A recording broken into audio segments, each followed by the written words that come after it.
Bonsoir à tous et bienvenue dans votre magazine Top Sortie à la maison, comme chaque vendredi, avec au programme ce soir de la musique, un joli mix entre rock alternatif, hip-hop, électro. Nous recevons le Lillois FX. Bonsoir FX, Bonsoir. bienvenue.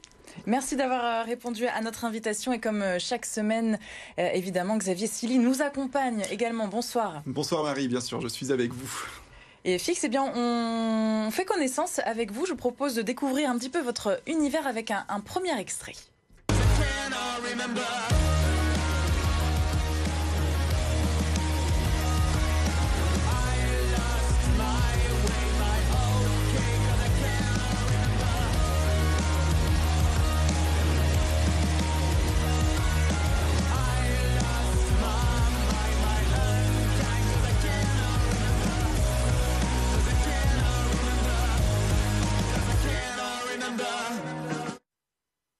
Lost My Way, sorti il y a tout pile un an. Alors on parle de rock alternatif, ça veut dire quoi exactement FX, rock alternatif ? Je parlerais même plutôt de rock urbain en fait, parce que c'est un rock hybride qui mélange plusieurs influences. Donc le rock alternatif, on peut citer par exemple Nirvana, ce genre de choses, qui est vraiment moi ce qui m'a donné envie un jour de faire de la musique. Ouais. Et ensuite, on a incorporé à ça des sons type électro, type hip-hop, et aujourd'hui un peu plus trap. Donc c'est un peu ce genre de son qu'on essaie de développer aujourd'hui. C'est vrai qu'on retrouve Nirvana un petit peu dans les sonorités, je trouve. Mais pour revenir un petit peu sur votre parcours, vous étiez il y a quelques années un chanteur solo et vous êtes devenu FX, le groupe. Comment ça s'est fait ? Oui, et ça s'est fait que au départ, j'étais un peu tout seul par la force des choses. J'ai voulu quelque part imposer un petit peu ce que j'avais dans la tête et les influences extérieures, c'était un peu compliqué pour réaliser ça. Mais à un moment donné, en fait, on a eu envie vraiment d'amener le projet sur scène, de faire vraiment du live. Et à partir de là, en fait, on a agrégé des musiciens. Donc aujourd'hui, je suis avec Thomas Berthelot et Pierre Podiadlo, respectivement à la batterie et à la guitare, avec lesquels on a fait près d'une cinquantaine de dates sur notre premier album. Ouais, justement, c'est important de trouver des personnes, des musiciens qui sont vraiment dans votre univers, parce que vous êtes quand même le centre, on va dire, de ce groupe FX, et il faut que ça accroche bien, et ça se passe comme ça. Ouais, il faut qu'il y ait une alchimie, c'est évident, une complémentarité sur scène. Ça a matché assez vite avec eux. Vous êtes donc Lillois, on le disait en introduction. FX, comment vous est venu cet amour de la musique ? Racontez-nous, c'est vous dans votre petite chambre ou comment ça s'est passé ? C'est assez difficile toujours de rappeler les origines parce que c'est un peu par hasard comme ça. Mais à l'époque, je pense que c'est vraiment Nirvana moi qui m'a donné envie un jour de prendre une guitare et puis d'y aller quoi.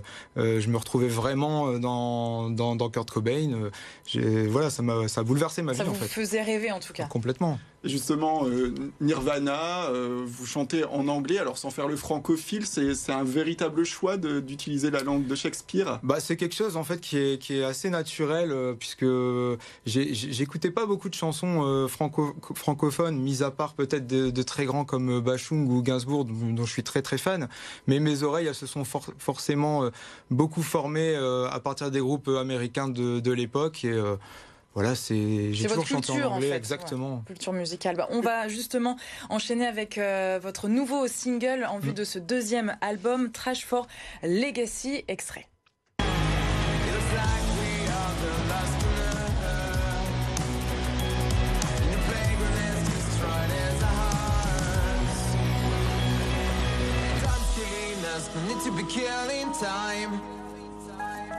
Sky is burning, we are flying high. Extrait donc du clip, un clip que vous avez réalisé, on le voit très très joli avec le dessin. C'est vous qui dessinez, FX ? Oui. Alors j'avais pas forcément plus de prédisposition que ça. Je dessinais un petit peu, mais ça remontait il y a très très longtemps. Et là en fait, l'idée de ce dessin animé, c'était à la base quelque chose, je vais pas dire de contraint, mais ça se serait pas fait s'il n'y avait pas eu le confinement, s'il n'y avait pas eu l'impossibilité de me retrouver avec mes musiciens pour faire un clip plus traditionnel. Je me suis dit, faut que je trouve quelque chose pour sortir un clip différent. Je me suis dit ce sera un nouveau challenge. Vous avez pris le temps en fait, c'est ça, vous avez le temps. J'ai mis du temps, ouais. J'ai mis un petit peu de temps. Je me suis formé à partir de pas mal de tutoriels sur YouTube, etc., notamment en animation, parce que c'est quand même un truc assez technique et particulier. Et ça m'a pris 3 mois, et voilà, je suis assez content. Ce qu'il faut aussi rappeler aux téléspectateurs, c'est que vous associez souvent musique et vidéo, vous réalisez vos clips à chaque fois. Oui, bah en fait, je pense que dans ma musique, c'est quelque chose quand même qui est très imagé. Chaque fois que je compose un morceau, j'ai tout de suite des images qui arrivent. C'est vraiment un univers à part entière. Ça vous inspire en fait, ce que vous chantez, ça inspire les images. Ou l'inverse. Enfin, chaque chose nourrit l'autre en fait. Moi, je crois que vous êtes un passionné un peu d'urbex. On le voit à travers vos clips, notamment celui qu'on a vu juste avant. Le premier, oui. Voilà, le premier, vous collez des fois même vos musiques en fonction des vidéos et inversement. Il y a une thématique quand même dans ma musique qui reste quelque chose d'un peu dystopique. Donc forcément, l'urbex traduit très bien visuellement cette thématique-là. Donc c'est pour ça on fait ce genre de choix. On l'avait déjà fait par le passé dans d'autres clips. Mais qu'est-ce que vous racontez dans vos chansons, puisque donc c'est de l'anglais? Qu'est-ce que vous aimez partager? Alors en fait, on a 2 thématiques différentes entre le premier et le deuxième album qui viendra cette année. Le premier album traitait de la génération Y, des millennials, parce qu'en fait, je remarquais qu'il y avait une énorme différence entre le siècle dernier et ce qu'on connaît depuis le début des années 2000. Donc je traitais de ça. Et sur le nouvel album, ça va plutôt traiter du trop tard climatique. Donc l'album s'appellera Trash for Legacy, comme l'indique le nouveau single, et ce qui veut dire déchets ou poubelle pour héritage.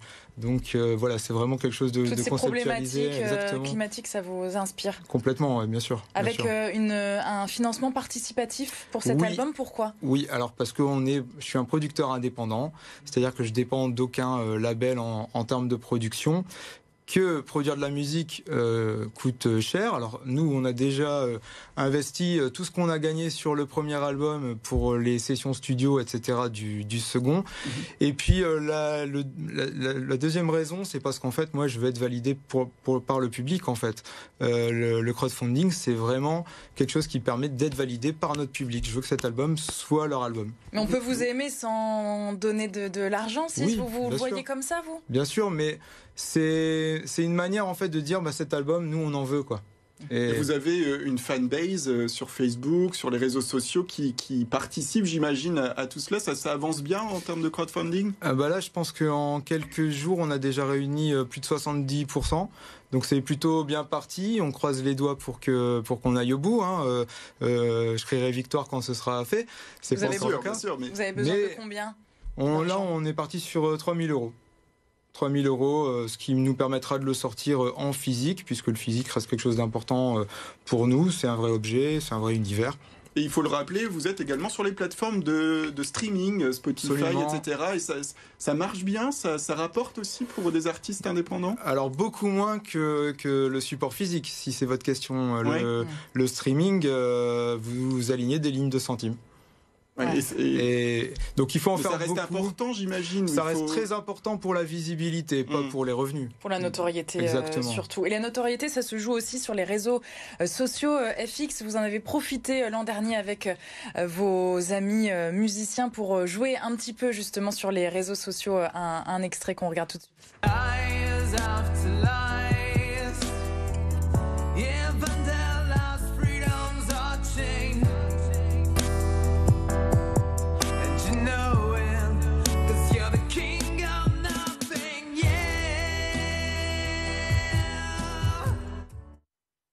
L'absence de scène, ça vous manque? Vous avez hâte? C'est très très éprouvant, ouais. Très très éprouvant.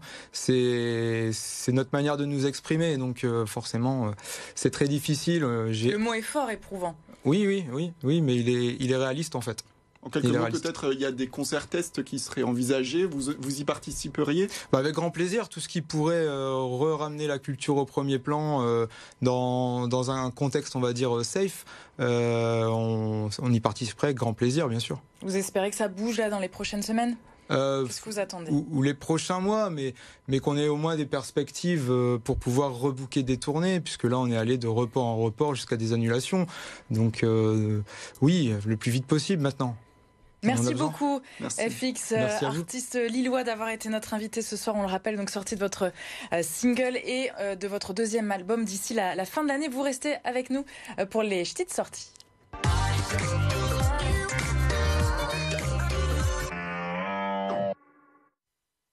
Et le monde du spectacle qui est toujours en colère en ce moment avec l'occupation des théâtres un petit peu partout dans notre région. Cola des petites sorties, justement allé du côté de Calais pour rendre visite aux artistes, aux intermittents du Chanel. On se réunit tous les jours pour discuter ensemble tout ce qui est autour de la réforme de l'assurance chômage, de la réouverture des lieux culturels et socio-culturels. Quand on dit occupé, ça veut dire quoi occupé? Parce que là, je vois des occupés écrits partout, ça signifie quoi? Eh bien, ça signifie réinvestir les lieux publics et les services publics. Du coup, c'est devenu un lieu de vie un peu ici? Exactement. Est-ce qu'on peut rentrer faire un tour? Bonjour, bonjour. Bienvenue, ça c'est notre lieu d'occupation. On a un espace cuisine ici. Là, on a des grands panneaux d'affichage qui permettent à tout le monde de voir toutes les infos, de voir ce qu'il y a à faire, de voir ce qui va se préparer. La suite du reportage donc à retrouver dès demain samedi avec les petites sorties comme chaque week-end. Ça commence dès 7h45.